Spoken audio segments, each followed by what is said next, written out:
السلام علیکم ناظرین و سامعین، ناظرین کرام، رحمت العالمین عقائے دو جہان حضرت محمد صلی اللہ علیہ وآلہ وسلم کی ولادت مکہ مکرمہ میں ربیع الاول 571 عیسوی میں ہوئی۔ ابن سعد سے روایت ہے کہ آپ صلی اللہ علیہ وآلہ وسلم کی والدہ محترمہ نے فرمایا کہ جب آپ صلی اللہ علیہ وآلہ وسلم کی ولادت ہوئی تو میرے جسم سے ایک نور نکلا جس سے ملک شام جگمگا اٹھا۔ جس رات حضرت محمد صلی اللہ علیہ وآلہ وسلم اس دنیا میں تشریف لائے، اس رات اللہ رب العزت کے حکم سے کعبے میں موجود تمام بت منہ کے بل گر پڑے اور بے شمار معجزات ظہور پذیر ہوئے، جو اس بات کی طرف اشارہ تھا کہ اب اس دنیا میں ایک رہبر اور ہادی تشریف لا چکے ہیں۔ جب آپ صلی اللہ علیہ وآلہ وسلم کی ولادت کی خبر آپ کے دادا عبد المطلب کو ہوئی تو وہ تشریف لائے، اور جب حضرت محمد صلی اللہ علیہ وآلہ وسلم کو گود لیا تو آنکھ بھر آئی اور اپنے مرحوم بیٹے عبداللہ کی یاد آ گئی۔ آپ صلی اللہ علیہ وآلہ وسلم کی پیدائش سے قبل ہی آپ کے والد حضرت عبداللہ اس دنیائے فانی سے کوچ کر گئے تھے۔ حضرت عبد المطلب آپ صلی اللہ علیہ وآلہ وسلم کو خانہ کعبہ لے گئے اور اللہ رب العزت سے انہیں ہر قسم کی شر و فساد سے محفوظ رکھنے کی دعا فرمائی۔ حضرت عبد المطلب نے آپ صلی اللہ علیہ وآلہ وسلم کا نام محمد رکھا۔ آپ صلی اللہ علیہ وآلہ وسلم نے 3 دن تک اپنی والدہ حضرت آمنہ رضی اللہ تعالی عنہا کا دودھ پیا، اور پھر ابو لہب کی باندی نے آپ صلی اللہ علیہ وآلہ وسلم کو دودھ پلایا۔ عربوں میں یہ رواج تھا کہ شیرخوار بچوں کی پرورش کے لیے انہیں قریب بستی میں بھیج دیتے تھے تاکہ صاف ہوا اور قدرتی ماحول میں ان کی اچھی طرح پرورش ہو سکے۔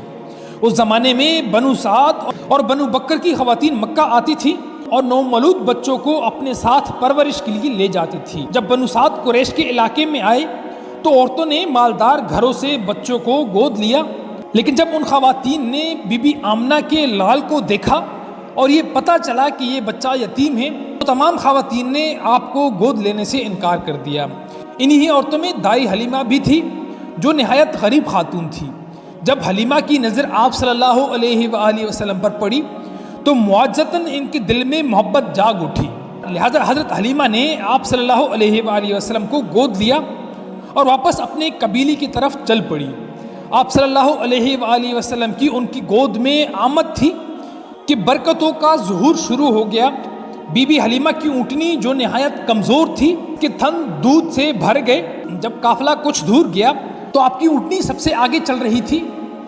اس پر قافلے والوں نے پوچھا، اے حلیمہ، کیا یہ تیری ہی اونٹنی ہے یا کوئی اور ہے؟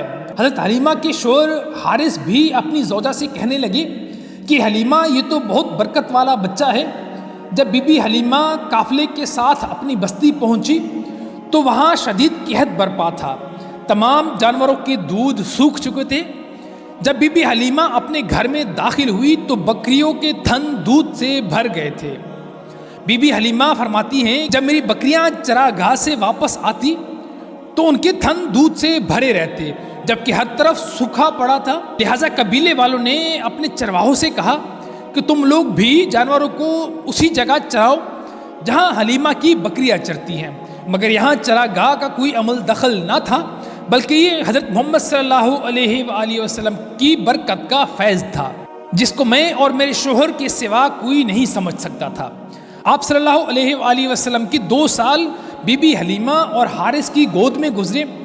2 سال گزرنے کے بعد آپ صلی اللہ علیہ وآلہ وسلم کی نشوما اور صحت کا یہ عالم تھا کہ 2 سال کی عمر میں آپ بنسبت باقی بچوں کے بڑے لگتے تھے۔ آپ بچپن میں ہی باقی بچوں سے جدا دکھائی دیتے تھے۔ آپ نہایت سنجیدہ مزاج اور غور و فکر کرنے والے ذہن کے مالک تھے۔ جب حضرت حلیمہ کے بیٹے آپ صلی اللہ علیہ وآلہ وسلم کو اپنے ساتھ جنگل لے جاتے تو واپس آ کر اپنی والدہ کو بتاتے کہ اے امی جان، محمد بڑی شان والے ہیں، جس وادی میں جاتے ہیں ہرا بھرا ہو جاتا ہے، دھوپ میں بادل کا ایک ٹکڑا ان پر سایہ کرتا رہتا ہے، ریت پر آپ کے قدم کا نشان نہیں پڑتا، اور جنگل کے جانور محمد صلی اللہ علیہ وآلہ وسلم کے قدم چومتے ہیں۔ ایک دن آپ صلی اللہ علیہ وآلہ وسلم کے دودھ شریک بھائی بھاگتے ہوئے اپنی والدہ کے پاس آئے اور بتایا کہ 2 آدمیوں نے محمد کا پیٹ چاک کر دیا ہے۔ بی بی حلیمہ حواس باختہ ہو گئی اور وہ اپنے شوہر کو لے کر دوڑتی ہوئی وہاں پہنچی تو دیکھا کہ حضور صلی اللہ علیہ وآلہ وسلم صحیح سلامت کھڑے تھے۔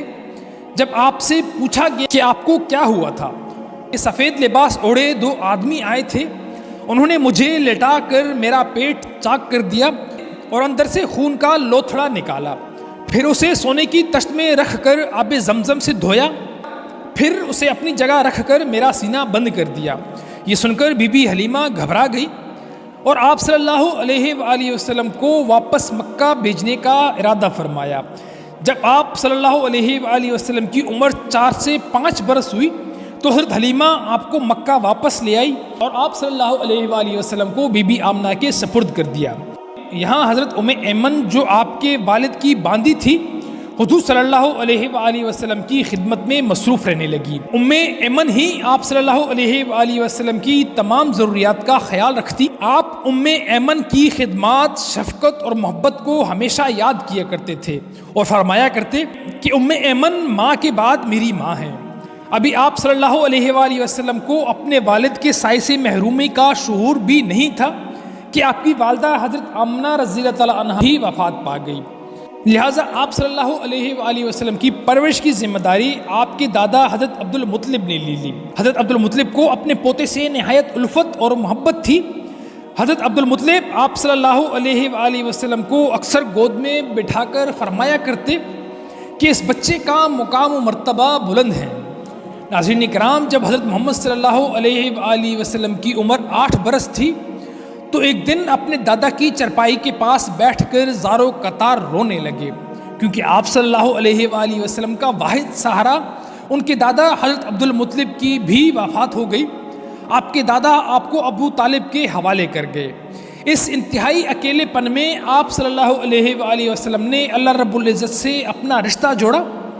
تکلیفوں اور پریشانیوں میں ایک یتیم بچہ دوسروں بچوں کی نسبت زیادہ حساس اور ذمہ دار ہوتا ہے۔ اب ابو طالب کی زیر نگرانی آپ صلی اللہ علیہ وآلہ وسلم کی زندگی کا نیا دور شروع ہو گیا۔ محض 8 سال کی عمر میں بچے کھیل کود میں مگن رہتے ہیں، لیکن آپ صلی اللہ علیہ وآلہ وسلم دن بھر بکریوں کی رکھوالی کرتے، انہیں چراتے اور گھر کے کام کاج کر کے اپنے چچا ابو طالب کا ہاتھ بٹھاتے۔ اگرچہ حضرت ابو طالب نے کبھی اپنے بچوں اور آپ صلی اللہ علیہ وآلہ وسلم کے درمیان کوئی فرق روا نہیں رکھا اور اپنے بچوں کی طرح آپ صلی اللہ علیہ وآلہ وسلم کی پرورش کی۔ آپ 9 سال کی عمر میں صبح گھر سے نکل کر ویرانے میں چلے جاتے تھے اور شام کو لوٹتے۔ اکثر اوقات کھلے آسمان اور بادلوں پر نظر جمائے رکھتے اور سورج ڈھلنے سے پہلے بکریوں کو لے کر آبادی میں آ جاتے۔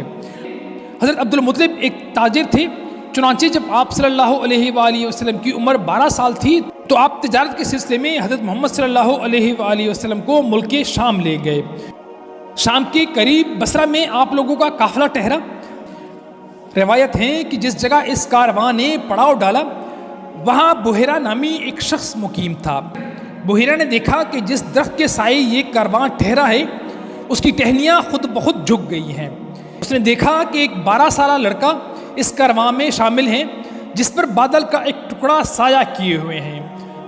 بحیرہ ایک دانشور راہب تھا، یہ سمجھ گیا کہ یہ وہی بچہ ہے جس کی بشارت ہماری کتابوں میں دی گئی ہے۔ وہ حضرت ابو طالب سے ملا اور انہیں نصیحت کی کہ اپنے بھتیجے کی پوری نگرانی کریں، یہ وہی بچہ ہے جس کا ذکر آسمانی کتابوں میں موجود ہے۔ بحیرہ نے ابو طالب سے کہا کہ انہیں یہاں سے واپس مکہ بھیج دیں اور شام نہ لے کے جائیں کیونکہ آپ کو یہودیوں سے خطرہ ہے۔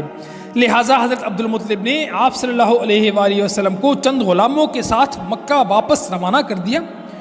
حضرت ابو طالب فرماتے ہیں کہ میں نے کبھی بھی نہیں دیکھا کہ محمد نے کبھی کسی کو جھوٹ بولا ہو، کسی کو دھوکہ دیا ہو، کسی کو تکلیف دی ہو۔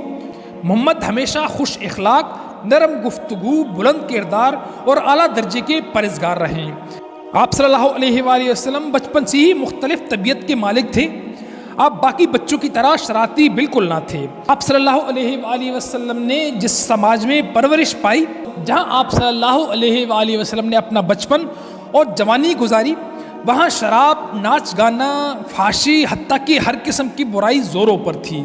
ایسے معاشرے میں تمام تر برائیوں سے محفوظ رہنا یہ نہایت غیر معمولی بات ہے۔ آخر میں دعا ہے کہ اللہ رب العزت ہمیں گناہوں سے بچنے اور نیک اعمال کرنے کی توفیق عطا فرمائے۔ آمین ثم آمین۔